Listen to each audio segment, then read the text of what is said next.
This program is designed to provide general information with regards to the subject matters covered. This information is given with the understanding that neither the hosts, guests, sponsors, or station are engaged in rendering any specific and personal, medical, financial, legal, counseling, professional service, or any advice. You should seek the services of competent professionals before applying or trying any suggested ideas.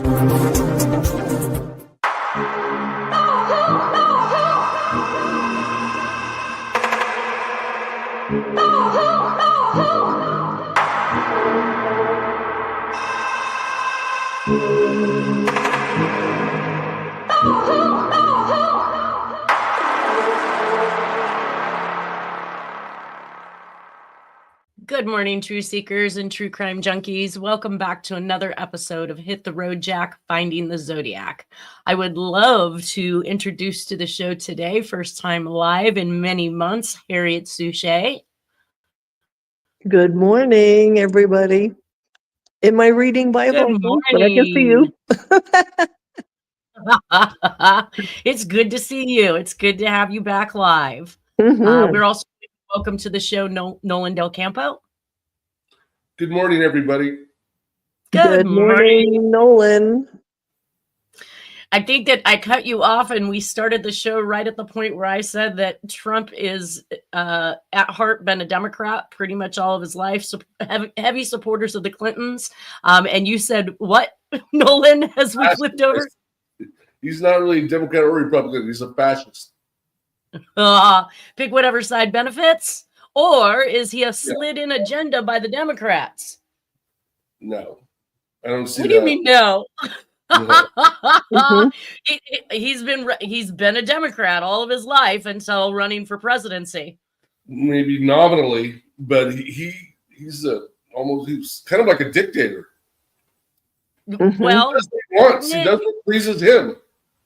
But the thing is he only gets the agendas across that they allow him to get across. I mean, we're seriously stupid if we think there isn't somebody there controlling what it is that he can and can't do as POTUS. Well, he's taking a lot of liberties, shall we say. Think about it. When he wanted to release the JFK files, back in his first term, he had people come to him and said, no, you're not going to do that. That's control. That's power. Those are the people with the plays. So yeah, he's going to get a certain amount of things he wants across, but there are definitely things I'm sure that he's not going to be able to touch because he's not going to be allowed to. So his agendas, and we see him speak about some of these issues that he's going to have or make happen, only to find out that he doesn't. It started to dawn on me, is this the reason why people believe politicians are liars? They promise us the world, we vote them into office, then they can't achieve what it is that they promised us, and that is because somebody else is not allowing them to do it. So were they really liars, or were they just stifled on what their agenda was? A little of both.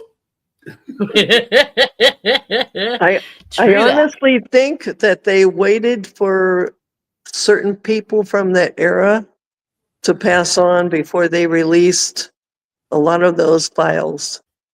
Because there were people that were still... I went to the JFK conferences, and a lot of those people 10 years ago are no longer here. There were people that said, I was there, on what they now call the grassy knoll, and they said what they saw. But those people are gone now. And then there's, I think, the people that were saying that Lee Oswald was standing in the doorway next to Billy Shelley because they knew somebody who knew that Billy Shelley. Those people are gone too. So, it's like they waited for them to go so they can release these files, so there won't be somebody who might hold things up, and the possibilities of releasing them. Because we're still supposed to be, we're still supposed to believe that Oswald did it. And no, of course. I think that the agenda, they serve us up, whatever it is that they tell us, their narrative is what we're supposed to believe and follow. And unfortunately, I myself and you as well, I think we're divergent. I'm not going to accept for face value what the news tells me anymore. I haven't since 2012. All right, so let's climb back into this. I have some research that I did in the Peter Wilson case, and I have come upon information I thought that was truly interesting to share. I did pose more questions to Mr. Wilson in prison, and I am waiting his responses to those. So we'll have probably one more section where I follow up or at least cover some of the questions that have been asked through either the podcast, Nolan, yourself, Harriet, with this new research that you've done. I went online myself and I tried to find some of the players. One of them was the district attorney, Linda Condren. Of course, this would be the handwriting I'd like to get my hands on to determine whether or not she removed those 2 pages from the police file, which were the alibi evidence of Peter Wilson. And the reason why I think that that's probably a good starting point is going to be found in some of these articles that I found. Of course, most everything was fluff pieces on the individuals, the officer and the DA. However, you can always find dirt, right? So in a couple of links, I was able to find something on each of them that kind of makes me question their capabilities in railroading Mr. Wilson. So this is out of the Daily Journal. This was written on April 8th of 2011. It says, Judge Linda R. Condren admits she can be tough on lawyers, but they say she's fair. And it was written by Craig Anderson. It says, San Jose, as a prosecutor, Santa Clara County Judge Linda R. Condren was known as a hard-charging advocate when she won a judicial seat 11 years ago. So mind you, she won the seat in 2000. And we're talking about the initial trial of Peter Wilson that was done in 2000. So it was only natural to wonder how she would adapt to her new role as an impartial jurist. In fact, Condren says she wondered about that herself, keenly aware that many former prosecutors are regarded with suspicion by the defense bar. She says she worried. Well, I guess I didn't continue on with her worries, but now we get to some more of the dirt parts of it. So on almlaw.com, I found judicial profile for Linda Condren. It says a career prosecutor, Condren ran for election to an open seat in 2000. After she won, Governor Davis appointed her to the bench so she could take her seat early.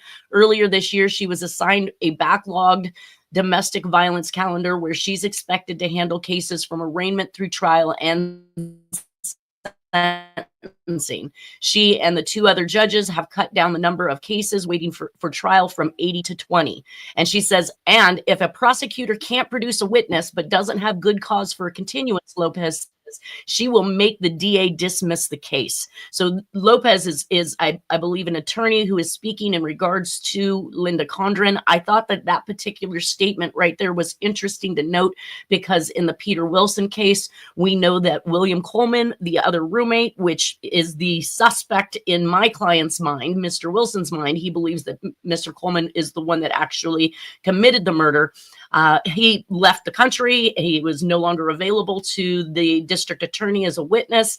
And Linda Condren stipulated to the court that they were unable to locate him. And if they were not capable during this trial to find him, that they would read his testimony into the court. Now, Nolan, I can't imagine what that testimony could contain that would be so important, obviously, unless Mr. Coleman was fingering Mr. Wilson. And that might answer one of those questions, right? Was it a testimony in a deposition under oath? I have no idea. Again, I have listed those transcripts from Mr. Coleman or from Mr. Wilson to see if he could provide us with what Mr. Coleman's testimony was, but he was being called as a witness for the DA. Yeah, that's generally allowable in a prelim, but in a trial, you want the witnesses there live so the jury could see their faces and see if they're fidgety and, you know, their demeanor and what their behavior and whatnot.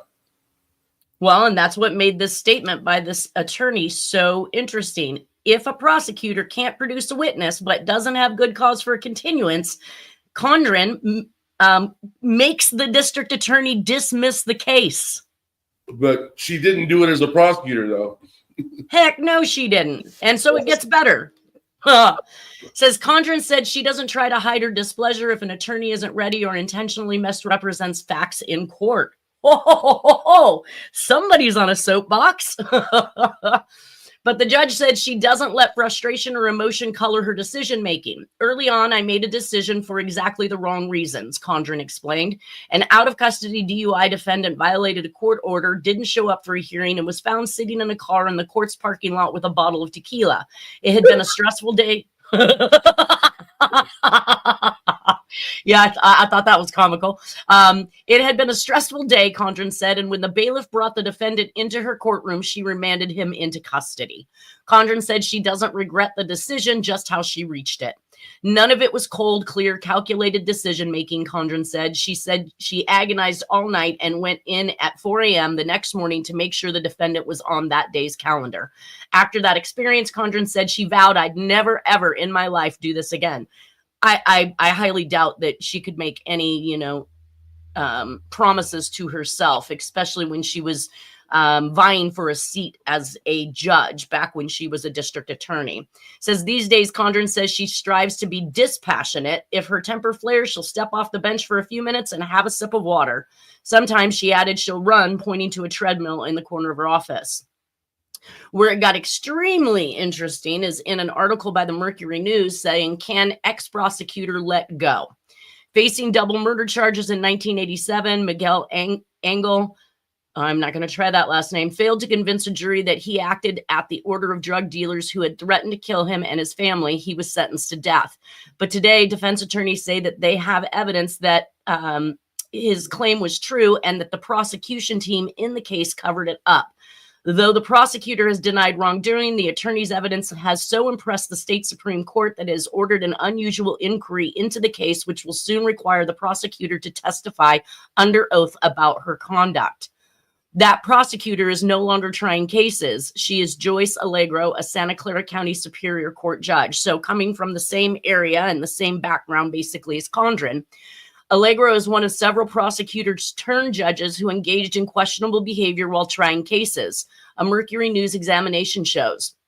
Now, those individuals, Allegro, Linda Condren, and Paul Bernal, are provoking questions again, but the stakes are higher. No longer are they advocates sparring to make points in the courtroom, but arbitrators who can set the tone for an entire trial. All three are at a relatively early phase in their judicial careers, too early in the legal community. I think basically the message that gets sent is that you can break the rules to achieve results. And if you learn that lesson as a lawyer, it may very well carry over to the judicial role, said Michael Kresser, executive director of the 6th District Appellate Program, which reviews prosecutors and judges' conduct at trial as it researches appeals. Now, this is specifically in regards to something that Linda Condren did. Yet another judge who has created controversy both as prosecutor and jurist is Condren. In her time as a prosecutor, perhaps the most stark example involved Condren's handling of false testimony presented in Andriel Fagan's 1998 murder case. The issue arose during an early hearing when a police investigator denied arranging a jailhouse meeting between Fagan and another suspect. The circumstances of the meeting were crucial because Fagan confessed afterward.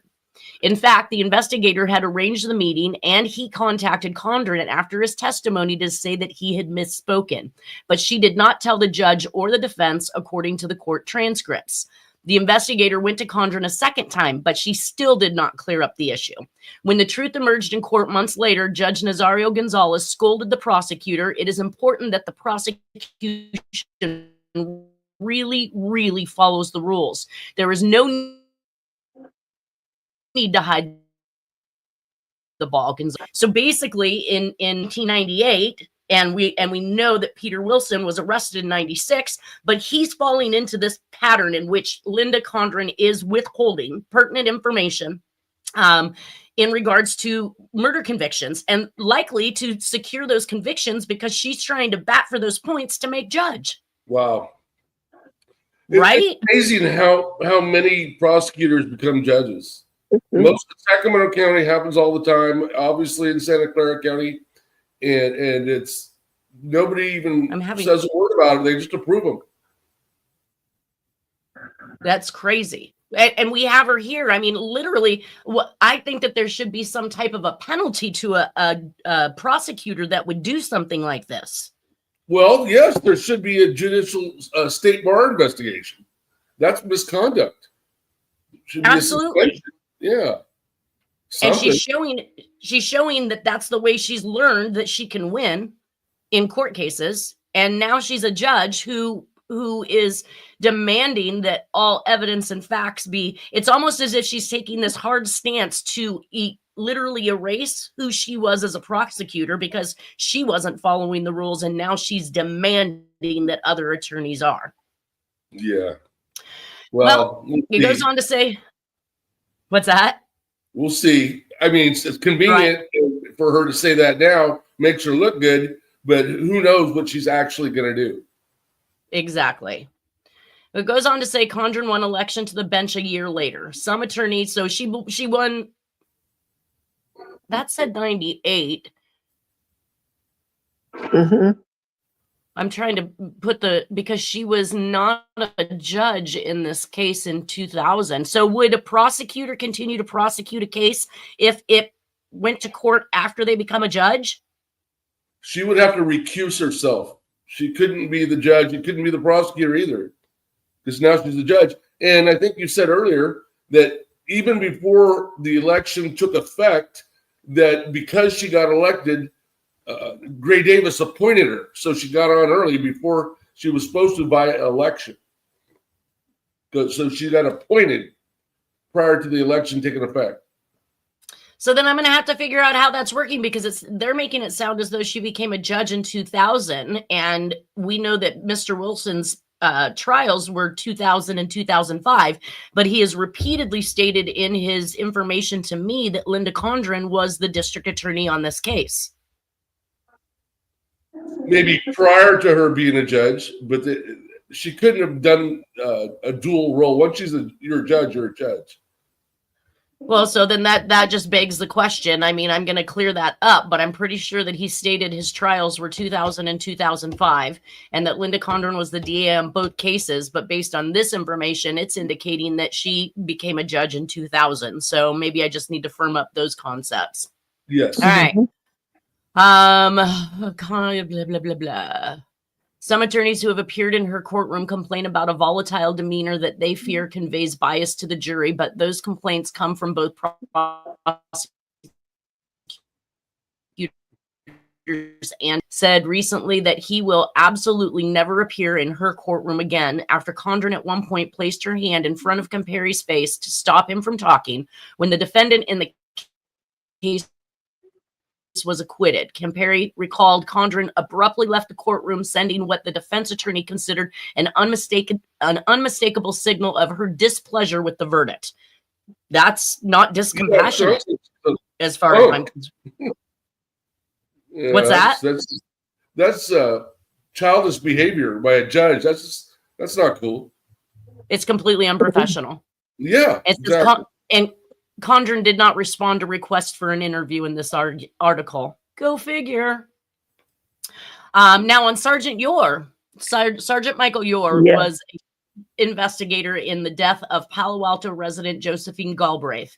Although Galbraith died in 1985, her former husband, Nelson, was arrested for her murder 16 months later. He was acquitted in 1998 and then initiated a lawsuit that rebounded through the court system even after his 2002 death, until it was settled last Tuesday with a $400,000 payment and an apology from Santa Clara County. In a 2005 day-long deposition, Yore appears as though he didn't prepare to testify, answering, "I don't know." But he has also stated during the deposition he considered the family's lawsuit ludicrous. So this is basically a situation where he wrongly arrested and had a man indicted. It took him 16 months to clear his name for a murder he didn't commit because his wife had actually committed suicide. So this will show you even Mr. Yore's, gung-ho about trying to close a case on the wrong suspect and what he may do to do that. I would like to see some background on this one as well. Can I say something about Mr. Yore? Yes. Can I just say something about Mr. Yore? And this is where I got frustrated and sent you that text message. I did a bunch of reading through, I believe it was the Mercury News, and then I suddenly hit the paywall. Okay, Mr. Yore had a subordinate partner that was last name Muhammad, that he in other cases had assigned duties or other things in cases he was involved with to his partner. And I tried to find that name again. I tried to find the article, spent about an hour trying to find it. But I think that this is also something that you might want to, try to ask your client, who was the other person that was there that allegedly arrested him at the same time, et cetera, et cetera. Because that was just blowing my mind. I saw somebody that was a partner and it is common that police, higher ups do assign things to the people below them for the cases that they are on. So anyways, that was my interjection. But wouldn't that be more or less investigative work or paperwork? I mean, the notion or the idea that this is going to be who we seal the deal on, you would have to get that subordinate partner to be on board with railroading somebody. That's why I was trying to find the rest. And then suddenly I think I hit the paywall and I could no longer access that. So, Gotcha. Yeah.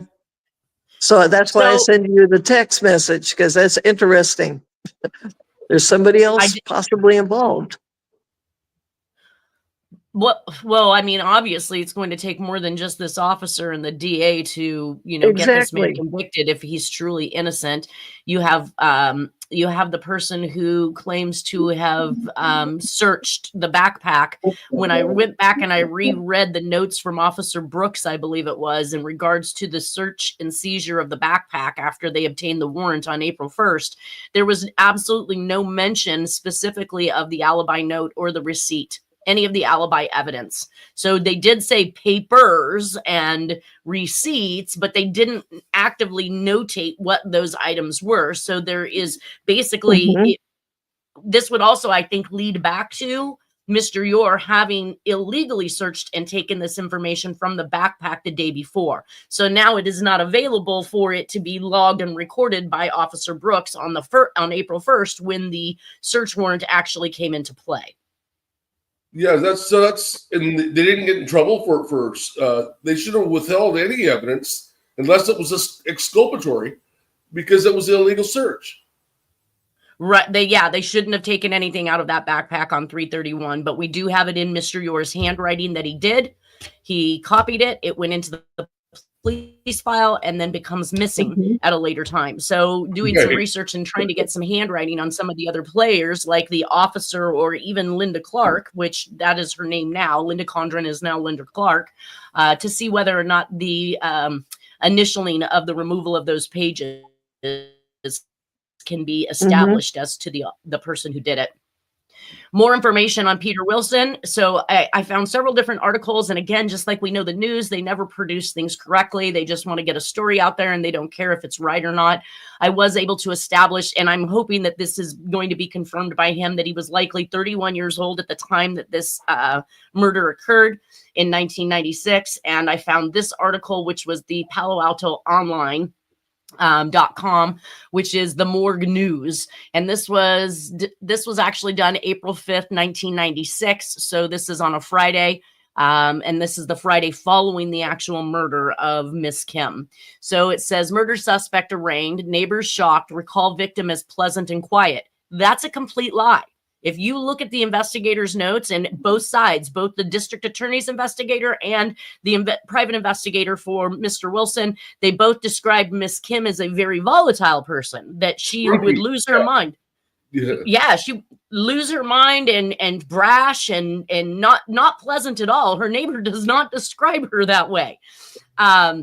Her neighbor described her as a person who was not happy with somebody was doing some work for her in her yard. She wasn't happy with what they were doing. She began yelling and screaming at them. And when they tried to hurry up and get in the truck and pull off, she jumped onto the side of the truck, held on, screaming obscenities at them. Like, she was not pleasurable and nice in my mind. And of course, she owned a cleaners. She's of Asian descent. These people are typically known to be very brash. They're going to be polite to their customers who come in, but don't mess with them and don't try to cross them because they will have their way with you. So it says, A 31-year-old Palo Alto man suspected of killing his landlady was arraigned Wednesday on a charge of murder with special circumstances, which means he could face the death penalty if he is convicted. Police arrested Peter Wilson Sunday morning after being called to the home. So now we've got that answer. He was literally arrested that morning when the cops came to his home. Did they arrest the other roommate at the time and just let him go, or they just didn't arrest him? Or did he already fled? That's another. Those are questions I'm waiting on. Is whether or not they treated Mr. Coleman the same way. Whether or not how did Coleman play into this entire thing, other than having made that call to 911. So police arrested Peter Wilson Sunday morning after being called to the home at 1160 Fulton Street at 3:45 a.m. with a report of an accidental death. Police arrived and found Hokju Jean Kim, 59, dead from apparent head injuries. They interviewed 2 tenants who rented rooms in the neat Spanish-style home and arrested Wilson, releasing the other tenant. Wow. So there's your answer. Well, at least if we're to believe the news. Okay. Wilson is being held in the main jail in San Jose without bail and is scheduled to enter a plea on April 11th. So now, what did I see? So he was already being arraigned on Wednesday, Nolan. So on April 5th, which is a Friday, 2 days previous, April 3rd. So literally 3 days after he found the body, he was being arraigned for murder. Wow. That seems awfully fast, awfully quick. Yes. And his real name? Are we getting to that? We're going to get to that, yes. Yeah, so that's going to shock people. Shocked me. Wilson is being held in the main jail in San Jose without bail and is scheduled to enter a plea on April 11th. Police Detective Tammy Gage said there was evidence at the house that made police believe Kim's death was a homicide, but she would not elaborate. Police say Wilson is unemployed and was formerly known as Hameld Einenlow, and that's Einanlou, based on this article, but had legally changed his name. Kim owned the Elite Cleaners on University Avenue near the Varsity Theater, but had sold the business. As of Wednesday afternoon, bright yellow police tape still surrounded the entire perimeter of the home on the corner of Kingsley Avenue and Fulton in Palo Alto.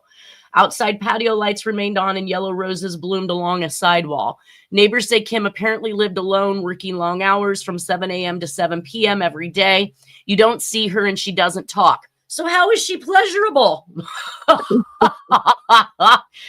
Said one neighbor who declined to give her name. I'm shocked. I just wanted to say I liked working with people like her because that's the people I worked with. So, anyways, anyways. It says, I'm shocked myself. She was a pleasant lady. I don't know why they killed her. Kim had lived in the home for 2 years, neighbors said, and had a son in Cupertino and a daughter somewhere else. She was quiet. I used to see her doing her gardening and washing her car, said Marcia Bauman, who lives across the street from Kim's home. It's horrible, the idea that anything would ever happen to someone here. It was pretty eerie. This is the first murder in Palo Alto since November of 1994. So that kind of goes back, Nolan, to it was Mark Buffington I was talking to. He's former law enforcement, and he refers to these foo-foo areas where they can't allow crimes to go unsolved because there's so much money and elite people that will, I guess, give them grief, cause them issues and problems if they don't immediately solve crimes to make their area look like it's perfect. Yep. Does that make any sense to you? Yeah, makes sense. Yeah, they don't want property values to go down. They don't want white flight. They want it to be seen as pristine and calm and safe. Yeah. And that's pretty much what Mark had expressed, that they considered Palo Alto to be one of those foo-foo areas. Just a little aside on Palo Alto murders. So they finally solved the murder of Arliss Perry that was killed in the church at Stanford University. That was part of the whole Son of Sam situation. It was in the documentary episode. Yeah. And the Santa Clara cops, it was the security guard that worked at the church. And but he had just recently got the job. So this was years later. It was a cold case. It was like 30 years later, and the cops go to his apartment armed, and they're banging on the door. We're here to serve a warrant, blah, blah, blah. And he ended up shooting himself. But then the DA goes on TV and says, we've solved the Arliss Perry murder at the Stanford church. So well, anyway. Isn't that interesting? Because security guard is the role, obviously, that Jack Terrence played with many of his jobs, both at Hewlett Packard, also at Arizona State University. Mm-hmm.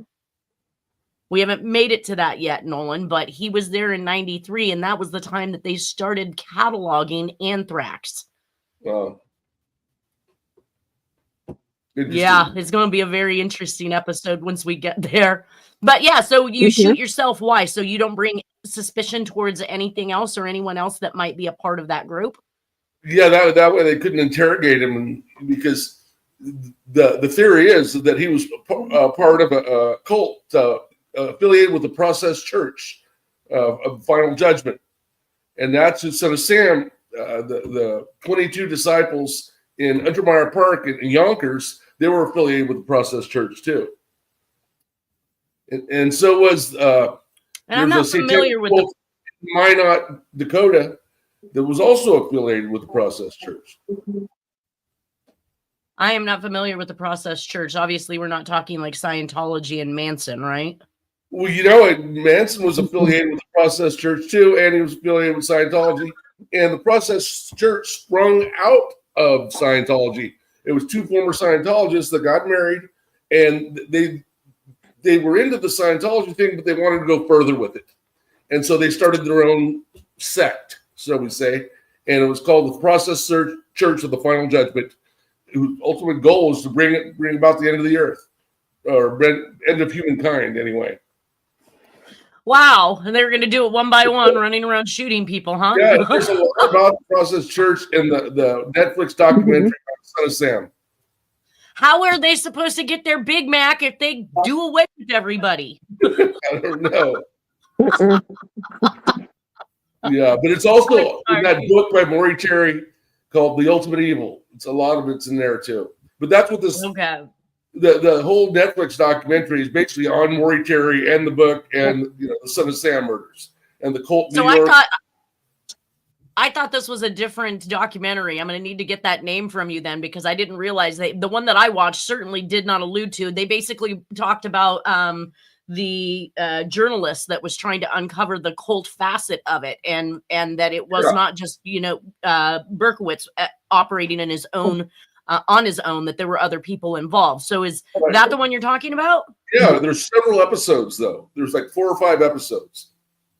Yeah, I'm pretty sure that I watched that one. I might not have made it to the last one, and maybe that's where they expressed the security officer. Yeah, that's the very last one at the end, because that happened way out years later, in San Jose, and no less. The cops were there to arrest him for the murder of Arliss Perry, and he shot himself, killed himself. Wow. Yeah, it was a cold case. It was at least 30 years later. Yeah, because that's the 80s. I mean, right? Son of Sam was... No, that was in the 70s. That was in the 70s, that late 70s. That Arliss Perry was killed. So I think it was like 40 years later that they finally figured out who it was. And Maury Terry in the documentary, that was his primary suspect in the Arliss Perry murder. But nobody listened to him. Oh, wow. Now, in the book, go ahead. Is the Smiley Face murders the same as the Son of Sam? No. Murders? Or are those two different killing sprees? Do you know, Harriet? I'm not. I think they are different. You don't. Yeah, different ones. I'm gonna have to look that up, because I heard that there was probably a group. Much like Zodiac, there were young male-female couples killed. Yeah. There were 8 attacks, 13 people were shot. I think 7 died. And there's allegations that they were filming in some of the murders as well. The Smiley Face murders occur. I guess the nuance or the MO was that they would draw a yellow or spray paint a yellow smiley face near one of the bodies of the person that was killed. So that's why they were named the smiley face murders. But I know that in the Tim Miller communication, we have the laughing masks, which to me could represent smiley face type behaviors. Were they in New trying to York? remember what the laughing face, that's a Greek tragedy, comedy tragedy. I used to know the name, but anyways. Yeah, so there was the one that was I the know we did laughing some work on face. trying to right, they and in I'm New trying York? to I don't know. I have to go back and look Okay. them up. Again, I was All just trying to match it's basically the Tim Miller letter reads kind of like I'm responsible for the I-45, the Phantom murders, the Zodiac, like it's and it had these like she had said, the smiling and tragic face masks that I haven't established what his meaning or what set of crimes that goes to. So that's why I was asking. All right, so back here on the research now, an article written in 2000 says Peter Wilson is 45 years old. So in 4 years, he gained 14. That doesn't make sense. Because the last article said he was 31 right? in 1996. Right. So in 2000, he would only have been 35, and they wrote 45. So I'm constantly getting back and forth information. Life sentence for murder. San Jose, a 45-year-old Palo Alto man convicted in the 1996 slaying of his landlady will be sentenced to life in prison without the possibility of parole on April 21st. So that was written on 2000. So that was basically, so maybe his first. So maybe I thought he said he had a retrial in 2005. So maybe he had one early in 96 and then a second one in 2000. I'm going to follow that up and firm that up. That would make more sense if Condren became a judge in 2000, that she was no longer a district attorney, or that she was able to prosecute those cases during 96 to 2000. The first Peter one Wilson, was hung jury. Before she became a judge. We don't know. Yeah, but when was the sentencing date? In 2000? April 21st. Okay, well, that means the trial must have been January, February, I would think. Right. Well, the first one was a hung jury, but apparently he stayed in prison during that time. And then the second one, the first trial was a hung jury, but I believe he stayed in prison all that time. Yes. And then they got the other trial. Well, So that would make sense. In 2000. So, and that would have been the first trial, right? Or was there a trial prior to 2000? No, first trial. Yeah, it was prior to 2000 because let's see. He was arraigned on April 3rd of 96. 1996. So that trial had to have probably okay. Right, So that trial would have had to have occurred so in then 96. Congress could have been the prosecutor at the first trial, but probably not the second. And the second. No, he lists her as the district attorney for both his trials. Yes. So I'm thinking this is just shortly before she actively takes the seat as a judge in 2000. Okay. All right. So Peter Wilson, right, who changed his name from Hamel Einenlu, was found guilty Thursday of first-degree murder in the fatal bludgeoning of Hak-Ju Kim at her Fulton Street home. County prosecutors said Wilson had killed Kim, 59, for financial gain. Wilson had forced her to sign a contract in which he promised to give her $300,000 in lieu of paying monthly rent for a room in her house, according to the deputy district attorney Linda Condren. This has been there it is. Yeah, and this is written March 25th of 2000. So now let's talk about this motive. How again, Asian, self-employed business owner, independent, owns her own home, living in in Fufu area of Palo Alto, is going to allow somebody to move in rent-free? Now, I reflect back on the information given by Mr. Wilson, who states that he had rental receipts in his binder of his paperwork. And the district attorney, Linda Condren, tried to convince, or basically must have convinced the jury that he forced Miss Kim to sit down and write these 3 rental receipts before killing her. That's all. I would love to see these. And where is he going to come up with 300 grand, dude? If he's got 300 grand to give her, then why didn't you just pay rent instead? That doesn't make any sense. That's what I'm saying. Yeah. None of it makes any sense. $300,000 in lieu of paying monthly rent. I mean, what could rent have been back in 1996? $200 a room for a month? Yeah. It doesn't make any sense. Yeah, so now, why not buy your own house at that point? Well, can I just say something real quick? I read, and then I hit the paywall, but I could have sworn, so hopefully this will get more people to look into this unique case, that the $300,000 would have been the low end value of that house. That should something have happened to her because of what is allegedly signed, et cetera, he was to get the house. But, you know, he's not a beneficiary. Yeah. He's not a beneficiary. I don't see any information that indicates he forced her to write a will. Yeah. He has no entitlement to this property whatsoever. She has 2 children. She has nieces. She has family members. She has people that would have naturally, if she did not have a will in place, would naturally have inherited that property. He would never have gone. And they probably did get the property when she was killed. Exactly.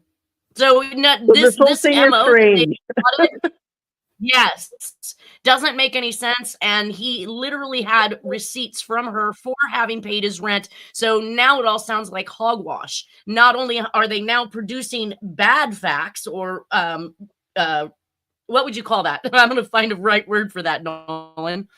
I'm not really producing evidence, bad evidence. Yeah. Yeah. Yeah. And then withholding exculpatory evidence. Yes, that's just misconduct all the way. This conjured woman's a piece of work. And somehow it says the prosecution established that Wilson never paid her and never had the funds available to him, Condren said. Now, go back to, he had $400 in his backpack that was taken and never returned to him. He believes that Sergeant Yore actually absconded with it. He has a security lockbox at a bank, which that takes money to have one. I mean, they don't give you these things for free, right? Not even back in 1996. I would assume that would be a service you'd have to pay for. Does anybody know? I don't have one. So. Deal for safe deposit box.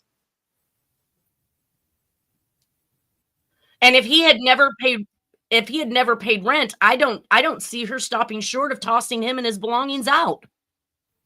Right. I mean, where's the pull for keeping a renter in your home that isn't paying his rent? And he actively had that one room that had its own backdoor access so he could come and go as he pleases. That would have probably been the more expensive room versus the one upstairs that you have to travel all the way through the house to get down and out. Right. None of this is making any sense.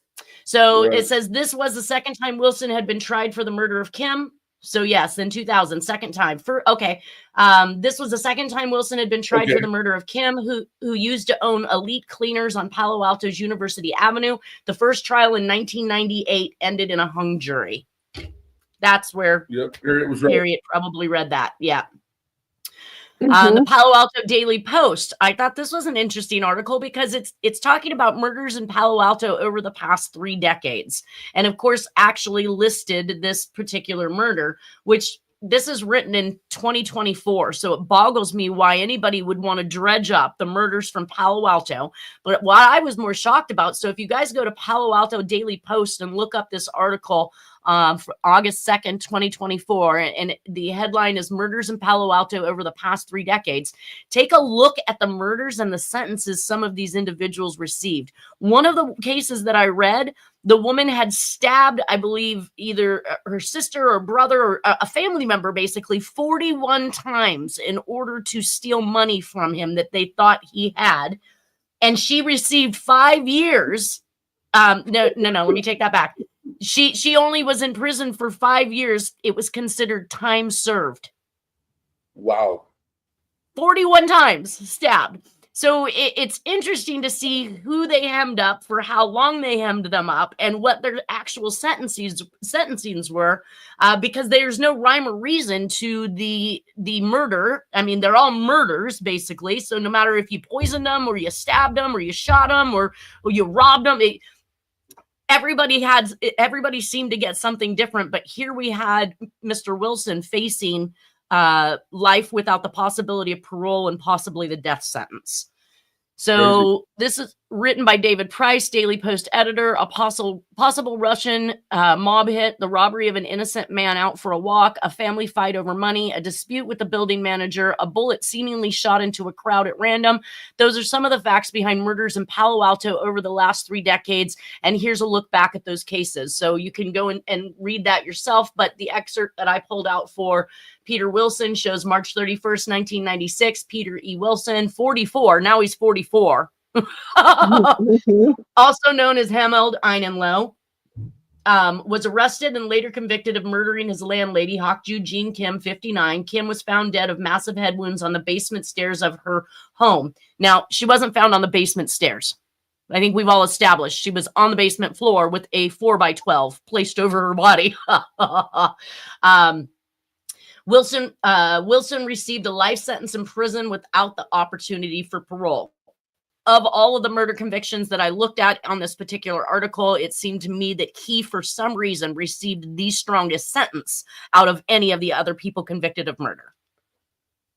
Some of them have actually been let out, like the person who, they gave him time served after only 5 years. So you stabbed your family member 41 times and they release you 5 years later. I don't know what's going on. So, well, I know. Now that leads us into the YouTube comments, and this is actually coming from someone called Miss Vanarak. I had indicated that I would cover these particular comments on the podcast. I don't think that trying to hash them out via comment sections on a YouTube video has any probative value whatsoever, because so much is lost in context. I offered her to email me and send me some of her solves. She's also working on solves, and I wanted to obviously cover some of those with you, Harriet, as well. But I have not received a message back from her. So I guess I'll wait and see, and we'll just cover what it is that she's stated so far and see what everyone thinks. So basically, in one comment, it says, "Isn't All the Livelong Day part of the lyrics of the creepy, stocky song called The Eyes of Texas? Rhymes with You Can Never Get Away." Yes. So, okay. Anyways, I think that we have discussed this, Harriet, that the All the Livelong Day, that is the working on the railroad, right? What is that? I guess is the name of that. It's the same tune. Texas and I've Been Working on the Railroad are 2 different songs. Yeah, but there's lyrics set to the same music of the old folk tune. Right. So, okay. Well, and we have discussed many times a lot of the references that the Zodiac made in his letters, and a lot of the statements that he would make, like all the livelong day. Now, I want to say that was All the Livelong Day. Was that on the Tim Miller letter? Yes, Barrels it is. Of Fun, All the Livelong Day. Yeah, and these are all Texas references, and Jack being from Texas was making him another shoe-in for something like that. Well, we're down to the last minute, so I'm going to hold off on trying to climb into these others. These others get a little bit longer, but she is going to continue to talk about ciphers, solves, and other things that I want to, go over with you, Harriet. Is there anything anybody would like to add?